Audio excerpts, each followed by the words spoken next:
Bismillahirrahmanirrahim. Alhamdulillah Rabbil Alamin. Wassalatu wassalamu ala Sayyidina Maulana Muhammadin wa ala alihi wa sahbihi ajma'in, amma ba'd. Rabbi yassir wa tu'assir, Rabbi tamim bil khair. Rabbana yassir lana sudurana wa yassir lana umurana wa umural muslimin wa ahlul 'uqdatam min lisani yafqahu qawlana. Bisanadina al-muttasil qala al-mu'allif rahimahullah ta'ala wa adama nafa'a bi ulumihi wa barakatihi wa nafahatihi wa madatihi wa karamatihi fid darini amin. Lanjutkan hukum salat yang ke berapa?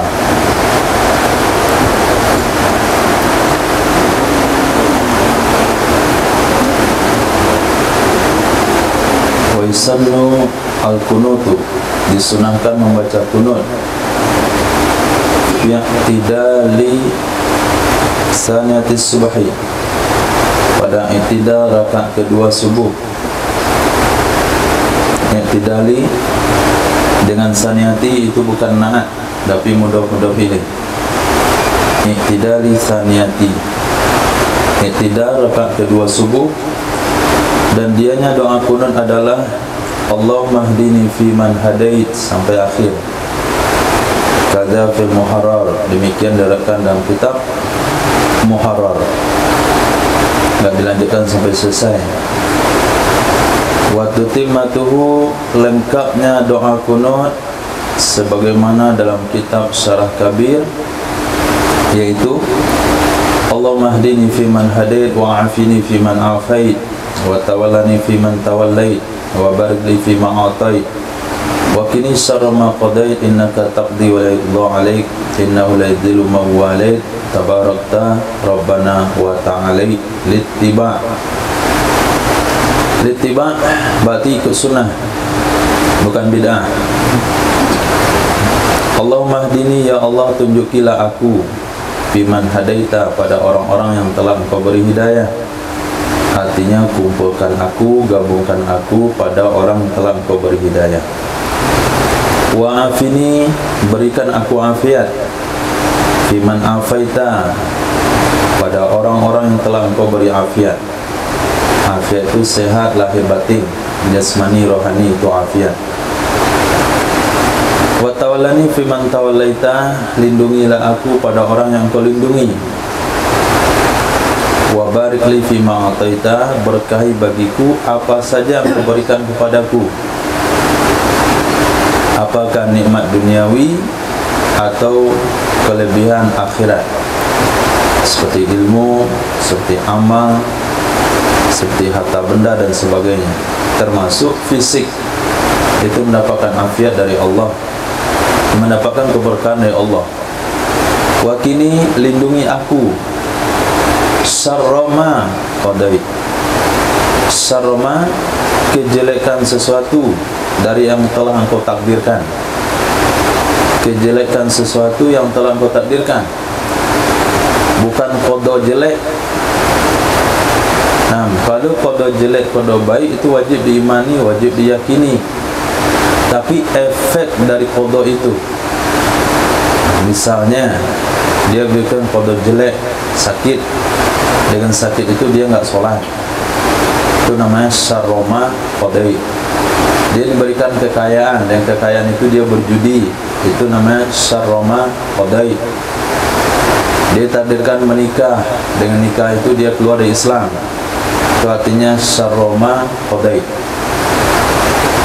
Innaka taqdi, sesungguhnya engkaulah zat yang memutuskan. Apapun yang terjadi di muka bumi ini, itu keputusan Allah Subhanahu wa ta'ala, dan tidak ada yang diputuskan terhadapmu, dan tidak ada yang diputuskan di atasmu. Artinya enggak ada seseorang pun yang mengambil kebijakan di atas Allah. Innahu, sesungguhnya, la yadhillu man walait, tidak akan hina orang yang Engkau muliakan, orang yang Engkau jadikan, orang yang Engkau lindungi, orang yang Engkau jaga, itu tidak akan pernah hina. wala ya'izzu man adai, itu tambahannya kita, tidak akan pernah mulia orang yang engkau musuhi. Tabarakta, maha tinggi engkau wahai Tuhan kami. Tabarakta, maha agung engkau wahai Tuhan kami. Wa ta'alaita, dan maha tinggi. Itu kunut subuh berdasarkan ittiba hadis Imam Hakim di dalam kitab Mustadrak dari Sayyidina Abi Hurairah radhiyallahu anhu, kana Rasulullah sallallahu alaihi wasallam, adalah Nabi sallallahu alaihi wasallam, idza rafa'a ra'sahu, apabila mengangkat ia Nabi sallallahu alaihi wasallam ra'sahu, akan kepalanya Nabi sallallahu alaihi wasallam, mina ruku'in, dari ruku', fi salati subhi, pada salat subuh, di rakaatis tsaniyati, pada rakaat kedua, rafa'a yadaihi, mengangkat ya Nabi sallallahu alaihi wasallam akan kedua tangannya Nabi, fayadu'u bihadzal doa, berdoa ya Nabi dengan ini doa, Allahumma dini, sampai akhir, ma taqaddama. Nah, pada sampai akhir sesuatu yang telah terdahulu, akhir ma taqaddam yang tadi. Namun tidak ada penyebutan kalimat Rabbana. Dalam hadis enggak ada Rabbana.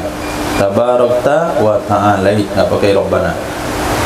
Itu redaksi doa kunut yang ada dalam kitab Mustadrak. Kitab Mustadrak adalah kitab yang disusun oleh Imam Hakim berdasarkan syarat Imam Bukhari dan Muslim. Kitab hadis-hadisnya yaitu hadis-hadis yang belum ada dalam Sahih Bukhari dan Muslim. Mustadrak itu artinya menjapui yang tinggal, artinya merangkum yang belum ada dalam Sahih Bukhari dan Muslim. Itu disebut Mustadrak, sehingga dikatakan itu hadisnya sahih. Wa qala sahih, kata Imam Hakim sahih, kata Albani dhaif misalnya. Nah, orang sehat pasti terima Imam Hakim pada Albani. Bin Bas bilang dhaif, pasti orang sehat mengatakan Imam Hakim lebih utama daripada yang lain, karena mereka di generasi ulama lama. Sementara Bin Bas, Albani, Utsaimin, Piranha itu semua generasi yang masuk bagian belakang, nggak bisa ditandingkan dengan Imam Hakim. Artinya kalau diadakan perlombaan Imam Hakim dan Albani bersama kawan-kawannya, itu nggak layak dalam sebuah perlombaan. Kata orang, ngapain kamu? Sama dengan mahasiswa S3, ini nak TK, lomba cerdas cermat, nggak wajar kan? Nah, sekarang yang wajar itu dia pakai pendapat anak TK, ditinggalkan pendapat profesor. Kan aneh. Oh, banyak kok karangan yang Albani itu, karang apaan? Nggak ada satupun karangannya, kecuali yang ada merusak dalam ilmu hadis yang ada. Satu kitab ditulis sahih, kitab lain ditulis dhaif, dah hadisnya sama. Itu kan karangan namanya, itu nama perusakan. Seperti yang dilakukan oleh Ridho Rashid Ridho tentang program pendidikan Al-Azhar. Khair, itu perlu dipahami. Menganggap sahih akannya hadis oleh Imam waqala sahih, berkata ia Imam Hakim hadisnya sahih, meriwayatkan akannya hadis oleh Imam Baihaqi dari Sayyidina Abdullah bin Abbas radhiyallahu anhu qala, berkata ya Sayyidina Abdullah bin Abbas, kana Rasulullah, adalah Rasul sallallahu alaihi wasallam, yu'allimuna, mengajarkan ya Rasul sallallahu alaihi wasallam akan kami, doaan, akan satu doa, nad'u bihi, yang kami berdoa dengannya, doa di dalam kunut dari salat subuh. Fazakara ma taqaddam, menyebutkan ia Imam Baihaqi hadis yang tadi pakai Rabbana. Jadi Rabbana wa ta'alait itu adalah kunut yang riwayatnya ada dalam Sunanul Kubra Imam Baihaqi. Wa fi riwayatin lahu, di dalam riwayat yang lain bagi Imam Baihaqi adalah Rasul sallallahu alaihi wasallam membaca kunut pada salat subuh dan pada witir malam. Pada witir malam biha ulail kalimat, dengan demikian beberapa kalimat. Fa zakara ma taqaddama, menyebutkan ia Imam Baihaqi hadis yang terdahulu. Allahumma dini fiman hadait wa afini fiman afait, yang pakai tabarakta rabbana wa ta'alait, pakai rabbana. Berkata Imam Rafi'i, wa zadal ulama'u fihi, menambahkan oleh ulama fihi padanya kunut sebelum tabarakta, yaitu kalimat wala ya'izzu man adait. Itu tambahan ulama. Tidak akan pernah mulia siapa saja yang engkau musuhi, wahai Allah. Jadi siapa saja yang dimusuhi oleh Allah enggak akan pernah mulia. Nah, wala ya'izzu man adait. Berkata Imam Nawawi dalam kitab Raudhah, qad ja'at fi riwayatil Baihaqi, sungguh datang ia penambahan wala ya'izzu man adait di dalam riwayat Imam Baihaqi. Jadi kata Imam Nawawi itu bukan sekedar tambahan doang, itu ada riwayatnya di dalam Sunanul Kubra Imam Baihaqi. Dah tahu? Dah jelas dari kunut.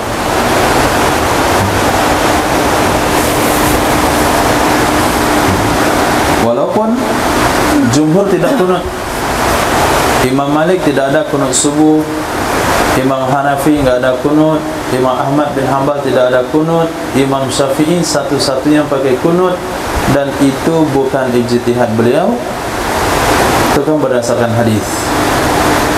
Nah, kalau mereka tidak kunut karena ikut Imam Malik, Imam Hanafi, Imam Ahmad bin Hanbal, tidak ada masalah. Tapi jangan mengatakan tidak kunut karena hadisnya enggak ada. Jangan bilang enggak kunut karena hadisnya dhaif. Jangan bilang karena enggak kunut karena itu bid'ah. Enggak kunut saja. Hanafi enggak kunut, Hambali enggak kunut, Maliki tidak kunut.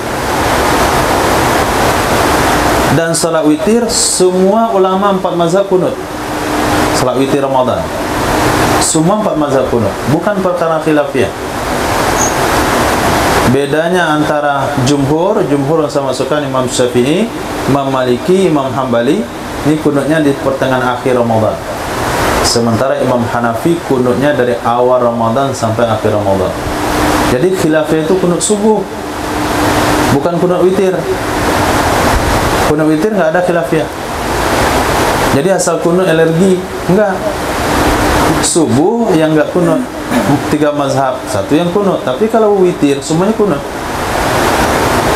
Nah, ini sapu rata semuanya, asal kunut saya enggak mau. Nah, itu apa namanya? Nah,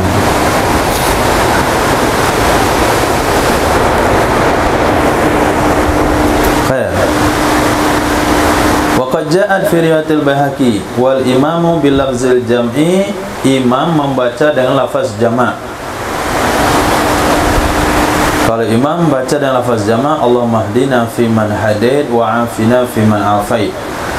Nah, aturan dalam baca kunut 5 rangkaian pertama makmum baca amin.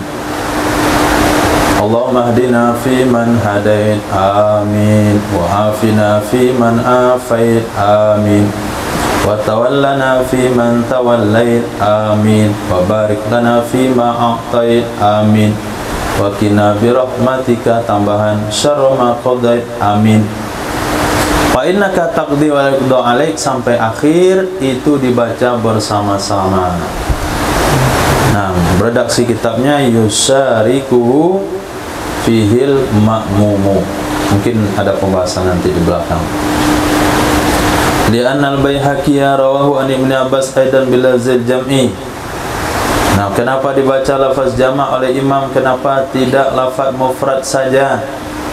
Ikut hadis kan lebih baik daripada merubah-rubah lafaz. Dijawab oleh Imam Baihaqi, karena sesungguhnya Imam Baihaqi merayakan Imam Baihaqi akannya kunut dari Sayyidina Abdullah bin Abbas radhiyallahu anhu juga dengan menggunakan lafaz jamak. Ada riwayat lafaz jamak dalam kunut, ada riwayat lafaz mufrad dalam kunut. Fa hummila alal imam, maka ditempatkan ia lafaz jamak untuk imam. Nah, begitulah metode di dalam proses hukum. Bagaimana sampai ulama melahirkan hukum, begitu prosesnya. Bukan baca satu hadis lalu simpulkan, tidak. Mereka buat dulu jamak. Wajar memang imam itu jamak, karena ada hadis yang mengatakan terkutuk seorang imam yang berdoa untuk dirinya sendiri. Dicarilah, buatlah lafaz jamak. Ternyata bukan hanya lafaz jamak, memang ada redaksinya di hadis lafaz jamak. Sudah dibalik oleh ulama, sudah dibongkar hadis-hadis tersebut sehingga menyimpulkan hukum. Jadi bagi kita tinggal mempelajari dalil-dalilnya untuk menguatkan pemahaman, satu. Yang kedua, untuk menyampaikan kepada masyarakat ini berdalil bukan bid'ah, bukan karena tidak percaya dengan mereka, tapi karena tuntutan sebagian masyarakat hari ini yang mempertanyakan dalil. Akhirnya kita belajar dalil. Kalaulah nggak ada tuntutan belajar dalil, manut saja nih kita pikir sudah selesai. Tapi karena mereka udah mulai pandai lah katakan, nah nanya soal dalil-dalil, nah mau tahu dalil mazhab Imam Syafi'i, beli kitab Sunanul Kubra Imam Baihaqi. Nggak banyak, 13 mujalad saja. Nah, setebal itu. Oh, kamus yang di tengah 13. Maka para ulama katakan semua ulama Syafi'iyah berhutang budi kepada Imam Syafi'i rahimahullah ta'ala, kecuali Imam Baihaqi. Imam Baihaqi sudah membayar hutang budinya Imam Syafi'i dengan menyusun kitab Sunanul Kubra, dalil-dalil mazhab Imam Syafi'i.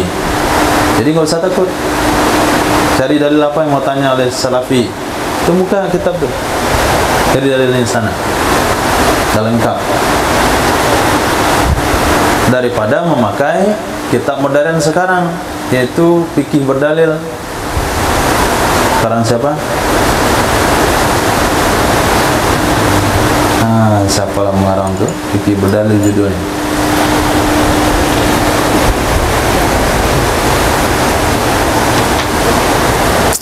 Dipakai di mahasiswa.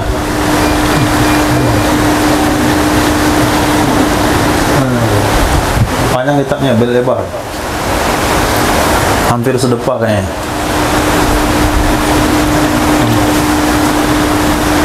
Allah lupa.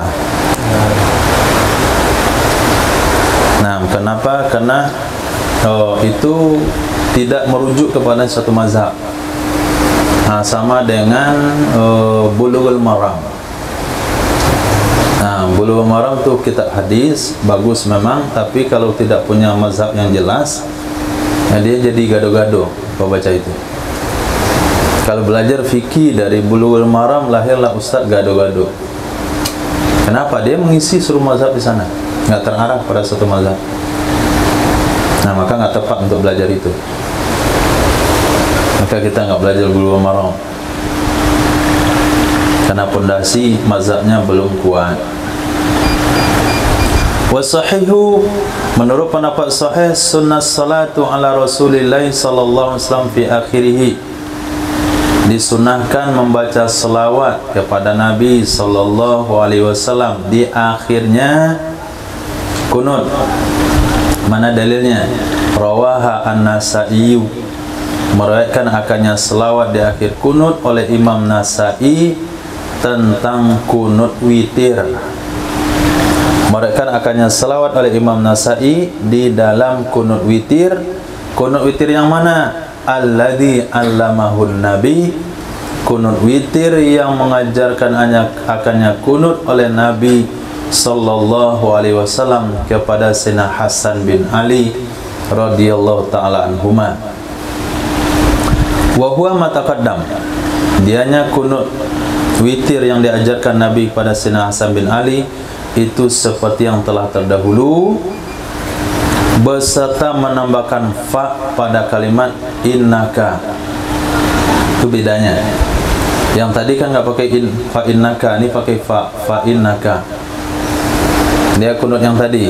Wakini syarra ma qadai innaka taqdi wa la yuqda alaik. Innaka taqdi wa la yuqda alaik. Tapi dalam Sunan Nasa'i kunut witir tu pakai fa innaka taqdi wa la yuqda alaik. Kemudian menambah waw pada innahu, pada kalimat innahu. Nah, kalau di sini kan nggak ada wawnya. Innahu la yazillu mawalait. Tapi di dalam Sunan Nasa'i kunut witir pakai wa innahu la yadhillu mawalait. Apa yang bisa dipahami dari hukum ini, penjelasan ulama ini? Hah? Bukan hanya sekedar hafal hadis, tapi sampai perbedaan satu huruf mereka teliti. Yang di sana nggak pakai fa, yang sini pakai fa. Riwayat ini nggak pakai rabbana, riwayat ini pakai rabbana. Yang sana nggak ada wawnya, sini pakai wawnya. Seperti itu periwayatan yang mereka rekan dalam hadis-hadis Nabi Sallallahu Alaihi Wasallam. Mereka tahu nih waw ada di sunan ini, nggak pakai fa ada di sunan ini, yang jamak ada di riwayat imam yang ini. Nah, kalau model itu cocok jadi mujtahid. Ini hafal satu hadis pun pakai buku terjemahan. Lepas itu istinbat hukum sendiri. Mujtahid di mana ya? Nah, dengan lafaz atau bilafzin itu mutalak dengan sunnah as-salatu bilafzi. Nah, ini antum hati-hati dengan redaksi kitabnya, yang campur aduk saja. Coba insan terjemahkan lagi. Ma'azirati fa, beserta menambahkan huruf fa pada kalimat innaka, ya, dan menambahkan huruf waw pada kalimat innahu. Terus lafaz, yang lafaz apa? Baca selawat, disilakan baca selawat dengan lafaz. Iya. Jadi dia rangkaiannya pendek-pendek. Nah, rangkaiannya pendek-pendek tapi maksudnya banyak di sana. Bilafzi muta'alanya kepada sunnah. Disunahkan salawat bilafzi wa sallallahu ala nabi wa sallallahu ala nabi. Itu lafaz salawatnya. Fa ulhiqa bihi kunutus subuhi, maka disamakan hukum dengannya kunut witir akan kunut subuh. Lahirlah kias. Sebagaimana riwayat witir ada salawatnya, kunut subuh lafadznya sama, kita samakan sama witir, sama-sama pakai salawat. Ini dalil daripada salawat pada kunut subuh. Dalilnya dalil kias, bukan dalil nas. Wasani yakulu lam tarid fi kunutih. Pendapat kedua mengatakan tidak datang ia selawat pada kunut subuh. Ini pendapat kedua. Ya sudah, jangan baca kunut di kunut subuh. Jangan baca selawat di kunut subuh. Pendapat kedua. Kenapa? Karena tidak ada riwayat selawat pada kunut subuh. Wasahihu, pendapat yang kuat, sunnah raf'u yadai fihi, disunahkan mengangkat kedua tangan padanya kunut. Lima taqaddama, karena alasan yang telah terdahulu pada hadis Imam Hakim. Apa kata Imam Hakim tadi? Rafa'a yadaihi fa yad'u bihadzal du'a. Itu dalilnya. Wasani qasahu ala ghairihi min adiyatis shalah. Pendapat kedua mengatakan tidak sunnah mengangkat tangan dalam kunut subuh. Pendapatnya enggak dibuat, alasannya saja dibuat. Nah, wasani la, harusnya itu begitu mafhumnya. Qasahu, kenapa la? Mengkiaskan iasani akannya kunut subuh atas selain kunut subuh dari doa-doa dalam solat. Apakah doa-doa dalam solat angkat tangan? Tidak. Nah, kalau tidak, berarti kunut juga tidak angkat tangan. Itu menurut Sani. Sebagaimana dikiaskan mengangkat tangan padanya atas raf'in nabi yadayhi.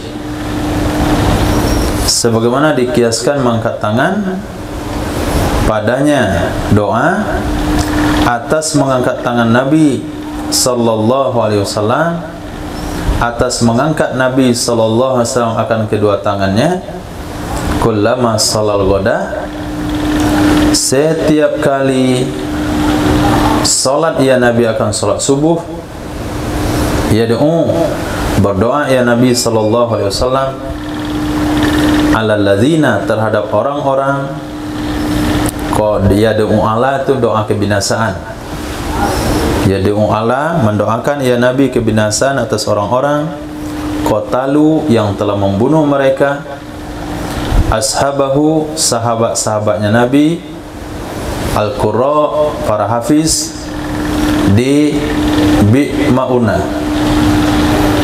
sumur mauna. Bahkan akan hadis oleh Imam Baihaqi. Ini cerita ketika ada beberapa orang datang ke kota Madinah mengikrarkan keislamannya, kemudian meminta kepada Nabi orang yang mengajar di kampungannya tentang Al-Quran. Dikirim oleh Nabi hafiz. Dikirim hafiz Quran. Di tengah jalan mereka bunuh semuanya. Mereka masukkan dalam sumur mauna. Nah, pada saat itu Nabi doakan selama 1 bulan lebih.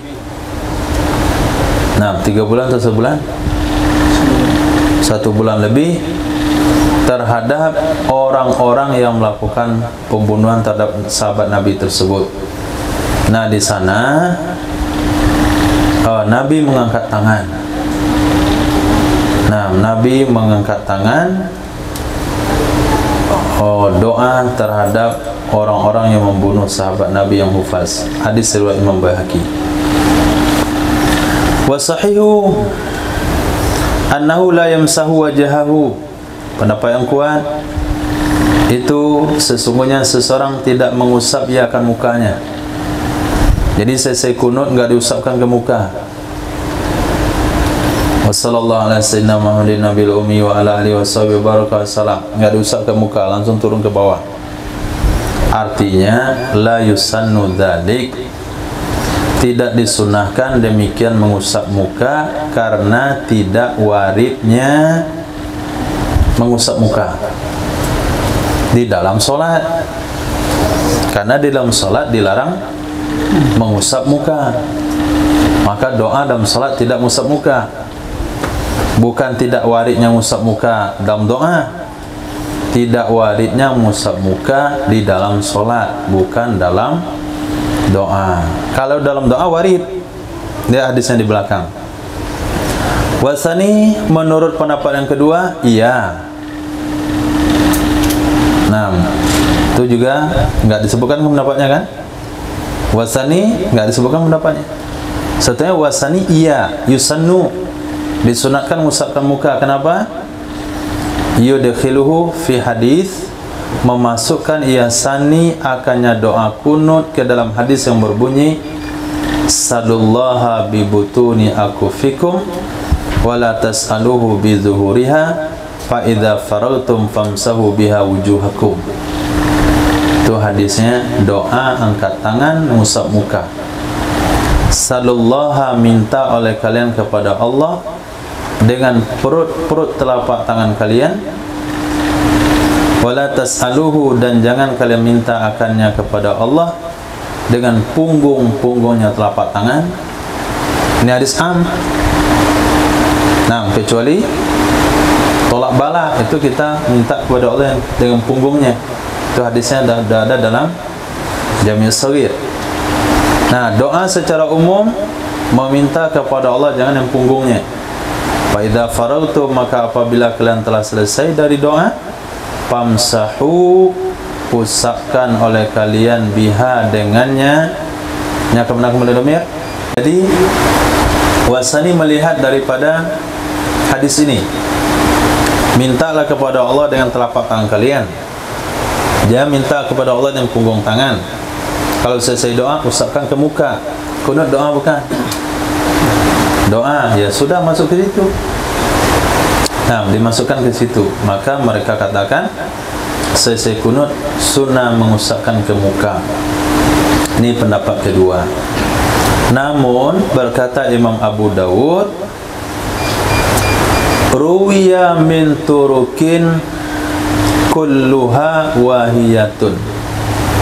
Diriwayatkan ia hadis dari beberapa jalur yang semuanya lemah.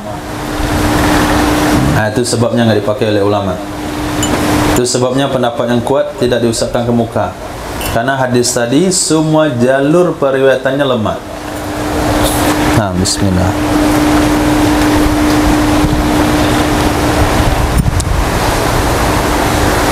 Wal khilafu kama qala Rafi'i, idza qulna yarfa'u yardaihi fa in qulna la fala yamsahu jazman. Wasakata an dhalik fi rawdah li ilmi bi.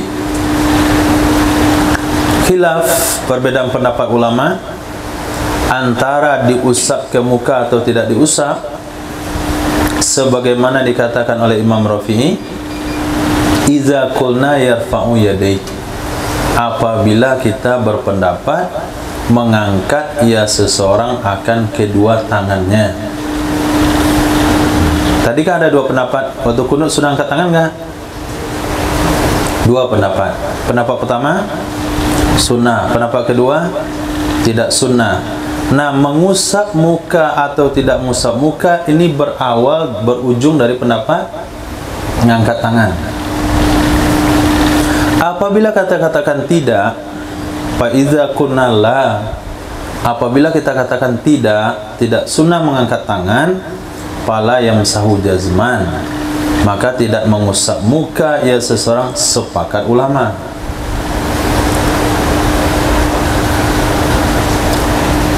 Jadi masalah usap muka enggak usap muka, kalau kita pendapatnya ngangkat tangan. Tapi kalau kita udah ambil pendapat enggak angkat tangan, kalau di situ enggak ada khilafiyah. Tidak sunnah ngusap muka, tangan aja enggak diangkat. Masa doa kemudian tinggal muka aja diusap, itu kan aneh jadinya.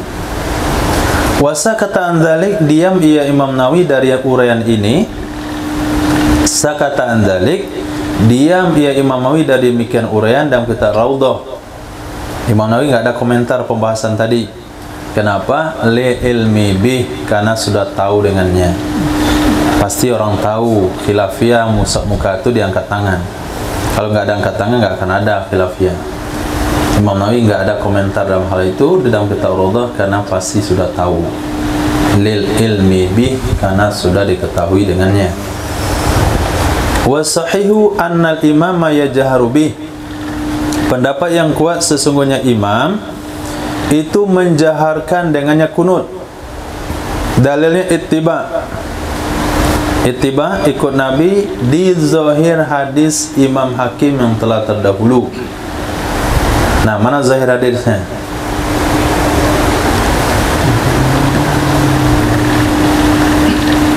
Hah? Baca hadisnya Ihsan. Hadis Imam Hakim terdahulu, karena Rasulullah sallallahu alaihi wasallam jika rafa'a ra'sahu min ar-ruku'i fi salati subhi fi raq'ati tsaniyah rafa'a yadayhi fa yad'u bi hadzal du'a. Fa yad'u bi hadzal du'a. Zahir hadisnya menunjukkan apa? Hah? Jahar. Di mana jaharnya? Fa yad'u bi hadzal du'a. Nabi berdoa dengan ini doa. Di mana orang tahu doanya itu kalau bacanya enggak jahar? Itu mana zahir hadis. Nah, itu makna daripada zahir hadis. Nih, saya bilang begini. Tadi waktu saya duduk dengan Ihsan, dia ngomong begini. Nah, apa dia ngomong?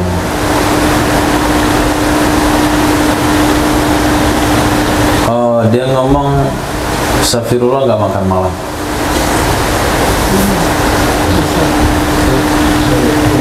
Kira-kira ucapan Astagfirullah nggak makan malam itu Ihsan bacanya jahar atau sir? Hah? Jahar. Secara zahir ungkapan tuh jahar karena kedengaran. Nah, berarti dari zahir hadis tadi, Nabi, kata Sayyidina Abu Hurairah, bangkit dari rukuk kedua salat subuh, beliau mengangkat tangannya dan baca doa. Nah, dari zahir hadis berarti doanya jahar. Itu makna zahir hadis. Kemudian dalil yang kedua, maaf, pendapat kedua tidak. Nah, tidak jahar baca kunutnya, sama dengan doa-doa lain. Nah, sama dengan doa-doa lain. Apakah doa-doa lain imam baca jahar dalam salat? Tidak ada. Nah, Allahu Akbar, Rabbana alhamdulillah. Sir. Allahu Akbar, Rabbi firli. Apa? Wajibani warfa'ni warzuqni wahdini wa'afini wa'fu'ani. Itu kan semuanya sir. Nah, kalau doa yang lain dalam salat sir, berarti kunut juga sir. Doa yang lain tidak angkat tangan dalam salat, berarti kunut juga tidak angkat tangan. Ini dalil qiyas. Nah, kenapa dalil qiyas ini berpihak kepada pendapat yang lemah, pendapat yang kuat justru mengangkat tangan? Karena ada nas hadisnya. Nggak mungkin kita pakai qiyas selagi ada nas. Nah, kenapa kedua, kenapa tidak memakai hadis tersebut? Nah, bisa saja nggak tahu dah hadis tersebut. Bisa saja memberi peluang untuk orang-orang kunut di tempat-tempat yang anti kunut. Kan ada peluangnya itu. Misalnya Fatur minta jadi imam di musola yang dibikin oleh Salafi. Malang kali nasib Salafi yang ada di Batu Gadang. Dia bangun masjid Muhajirin, diisi oleh NU. Dia bangun masjid Nurul Hidayah, diisi lagi oleh NU. Dia bawa imam ke sana nggak pakai basmalah, diusir oleh mak-mak. Nah, akhirnya dibuat musola sendiri. Imamnya Najib, anak NU, pakai basmalah juga. Pening nih. Akhirnya dia nyerah kayaknya. Tak bisa macam-macam Batu Gadang.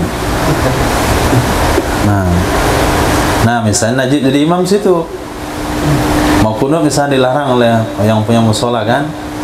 Bisa nih, nggak angkat tangan bacanya sir, sami Allah, Rabbana as-samawati wal ardi. Agak lama dikit. Bahasa sir nggak angkat tangan. Itu gunanya pendapat kedua. Jadi NU terselubung bisa mengamalkan 6 sunnah. Itu NU terselubung, NU penakut. Bisa dia punya peluang untuk ngamalin sunnah. Ketika ditegur oleh kawannya, kenapa kamu baca kunut? Saya baca kunut sir. Mana dalil sir? Lihat dalam kitab Mahali, baca kunutnya sir, pendapat yang kedua. Enggak pakai angkat tangan. Pendapat kedua di sana. Aman dia dengan kawannya, aman dia dengan jamaahnya. Kan itu salah satu fungsi khilafiyah. Wasahihu wa ammal munfaridu, adapun orang salat sendirian, fayusiru bihi, maka mensirkan ia dengannya kunut jazman. Kalau salat sendiri ya sir doanya. Wasahihu binaan alal jahril imami, berdasarkan pendapat sahih. Wasahihu, pendapat sahih, binaan didasarkan di atas menjaharkan oleh imam dengannya kunut. Pendapat sahih berdasarkan menjaharkan oleh imam dengannya kunut, annahu, sesungguhnya yu'amminul ma'mumu lid-du'a, mengaminkan oleh makmum bagi doa, yaitu 5 rangkaian awal. Wa yaqulus sana, dan membaca ia makmum akan sanjungan. Jadi 5 rangkaian pertama amin, amin, amin. Masuk pada rangkaian ke-6 sampai akhir, itu makmum ikut baca. Nah, yang awalnya dari annaka taqdi. Nah, mulai di sana. Wasani, menurut pendapat yang kedua, yu'aminu fi aidan, mengaminkan ia makmum padanya sana juga. Aminkan juga. Berarti makmum tinggal amin-amin saja. Fa innaka taqdi wa la yuqda alaik, amin. Wa innahu la yazillu man walid, amin. Wa la yu'izzu man adait, amin. Wa sallallahu ala sayyidina bil ummi, amin. Ini pendapat yang kedua. Pendapat pertama tidak. Fa innaka taqdi wa la yuqda alaik, itu baca ramai-ramai, baca serentak.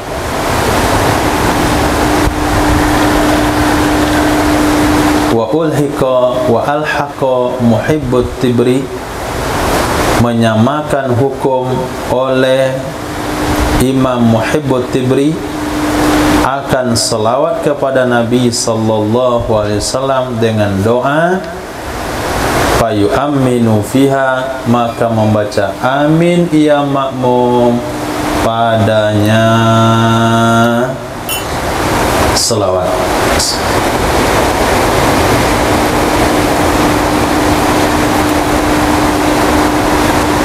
Membaca amin ia makmum padanya selawat.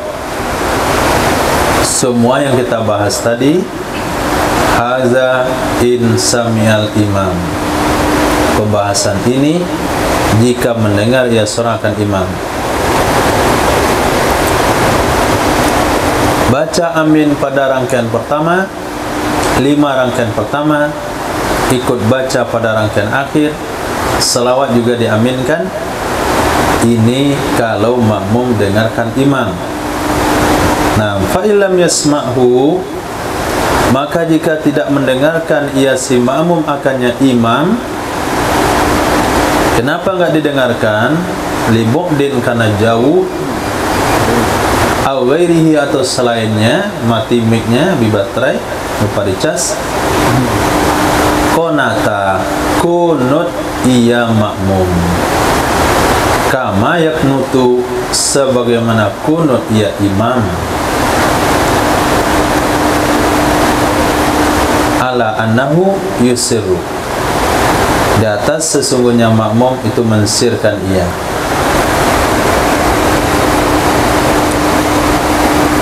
Titik. Wa yusra'ul kunutu, disyariatkan akan kunut,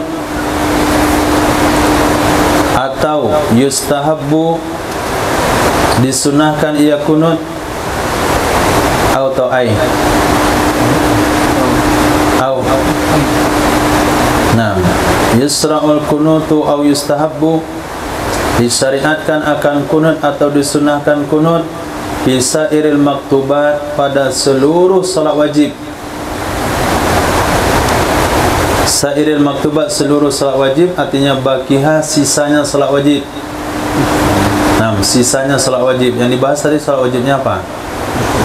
Subuh. Berarti salat wajib 4 yang lainnya juga sunat kunut, juga disyariatkan kunut. Kenapa? Linnazilati, karena musibah yang turun seperti wabah, musim corona kemarin. Kalau memang itu wabah, nah itu 5 waktu baca kunut tolak bala. Ketiga, kemarau. Berkata Imam Nawawi dan kitab Syarah Muhaddzab, dan musuh. Nah, wabah, kemarau, dan musuh. Warga Palestin dan sekitar itu disunahkan kunut 5 waktu salat. Karena sesungguhnya Nabi sallallahu alaihi wasallam qanata syahran, kunut ya Nabi selama 1 bulan. Yad'u, mendoakan ya Nabi, artinya mendoakan kebinasaan, ala qatili, atas orang-orang yang memerangi, yang membunuh sahabat-sahabatnya Nabi, al-qurra'i, yang hufaz Quran, di Bi'ir Ma'unah. Merakan akannya hadis oleh Imam Bukhari dan Muslim, dan dikiaskan selain musuh atas musuh. Memang dalam hadis Nabi kunut nazilah itu karena dirugikan oleh musuh. Nah, kunut nazilah karena kemarau, kunut nazilah karena musibah, itu dikiaskan kepada musuh. Saya rasa hari ini, bukan hari ini saja, ada lama deh, dari tahun-tahun dulu, dan masanya setiap kaum muslimin itu baca kunut di seluruh masjid. Nah, karena penindasan terhadap kaum muslimin, dan khususnya Indonesia, karena kecelakaan-kecelakaan musibah yang muncul di berbagai macam daerah di Indonesia. Ini dah masanya juga orang-orang untuk kembali kunut, untuk baca kunut nazilah atas musibah tersebut. Nah, kita belum mengamalkannya, tapi kita ganti dengan doa tolak bala setiap waktu sholat. Nah, doa tolak bala. Nah, la mutlaqan, tidak secara mutlak menurut pendapat masyhur. Nah, tidak secara mutlak menurut pendapat masyhur, karena tidak ada warid demikian pada nazilah. Apa maksudnya mutlak?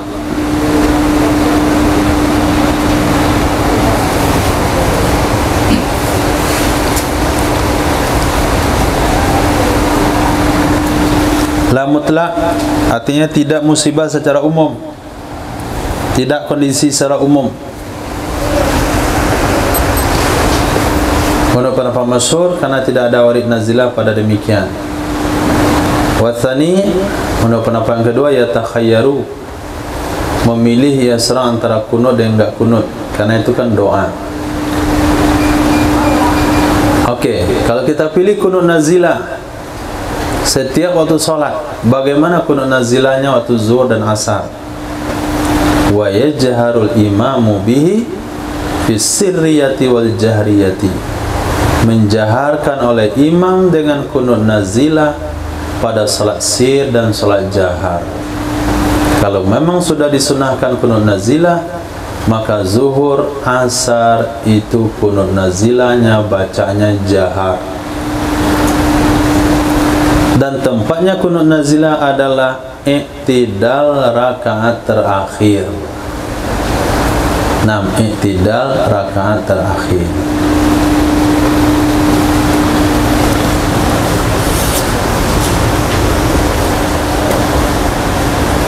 Nah, sampai situ. Silakan. Untuk baca penjelasannya apa, memang harus kita ada musibah di tempat, atau misalnya kayak di Pasina atau di daerah lain kita boleh kembali atau mana? Terus kemudian itu waktunya berapa lama, dan apakah kalau sampai habis musibahnya atau Nah, kunut nazilah itu bukan hanya bagi masyarakat muslim yang terdampak musibah, tapi juga bagi masyarakat muslim yang bertetangga dengan tempat tersebut. Di dalam bab salat istisqa dijelaskan disunahkan bagi kaum muslimin yang di wilayah subur mendoakan hujan untuk kaum muslimin di negara tandus. Jadi bukan hanya masyarakat Palestina yang kunut nazilah, tapi seluruh kaum muslimin di belahan dunia mana saja untuk melakukan kunut nazilah. Nah, saya rasa ada himbauan dulu kepada kaum muslimin untuk melakukan kunut nazilah, dan itu adalah senjata yang paling kuat yang dimiliki oleh kaum muslimin. Ad-du'a'u silahul mu'min. Senjata ini yang ditakuti oleh pemimpin-pemimpin zalim sebelumnya. Ada di sebuah wilayah, sebuah kawasan, itu yang memimpin di sana nggak lama usia. Zalim mati, zalim jantung mati, sehingga orang takut sana memimpin kalau nggak adil. Mereka cari tahu, ternyata ada sekelompok ulama yang doanya mustajab. Nah, orang ini undang ulama tersebut, kasih makan uang subahat. Saya itu dia katakan, pulanglah kalian, saya nggak takut lagi di doa kalian. Nah, jadi senjata kita hari ini tumpul. Nah, dan itu usaha-usaha mereka bagaimana doa kaum muslimin itu nggak manjur. Salah satunya adalah dengan menyuntikkan apa namanya itu, nggak tahu lah bahannya, sebelum berangkat haji. Nah, ini orang Indonesia ini macam-macam doanya. Kalau doa di Arafah, dia bagaimana istijabah doanya, sehingga diwajibkan suntik semuanya. Itu salah satu bentuk ketakutan mereka terhadap doa kaum muslimin. Kemudian memasukkan unsur babi dan makanan dan minuman, makanan, minuman, kosmetik. Itu gunanya juga supaya doanya nggak istijabah. Kemudian masukkan juga dalam bahan pakaian, termasuk sejadah sholat, ditemukan ada unsur bulu babi. Itu Yahudi di balik itu semua, yang mereka tahu bagaimana kekuatan doa kaum muslimin. Mereka nggak takut dengan persenjataan, tapi dengan doa tuh mereka nggak bisa melawannya. Nah, senjata kaum muslimin doanya di mana-mana sudah patah-patah karena makan riba. Nah, makan yang subhat, makan yang haram, maka doanya kagak ada yang manjur. Tapi kalau semuanya serentak dengan satu tekad dan semuanya bertobat kepada Allah, itu bisa saja. Nggak betul kemungkinan, karena semuanya sudah meminta hal yang sama, Allah kasih. Jadi siapa saja, kaum muslimin mana saja, itu disunahkan mendoakan bagi dampak musibah, apalagi musuh. Karena asbab urut hadis doa nazilah itu karena musuh. Dan yang berdoa adalah Nabi, korbannya adalah Qurra, tempat yang lumayan jauh daripada Madinah. Kemudian sampai kapan masanya? Masanya sampai hal itu merasa sudah cukup, sudah selesai. Nah, kalau wabah kelaparan sudah mulai ekonominya maju, sudah cukup makannya, kalau kemarau sudah turun hujan, kalau musuh sudah diterima di sidang PBB, gencatan senjata untuk Palestina. Nah, sampai situ. Nah, cukup insya Allah. Rukun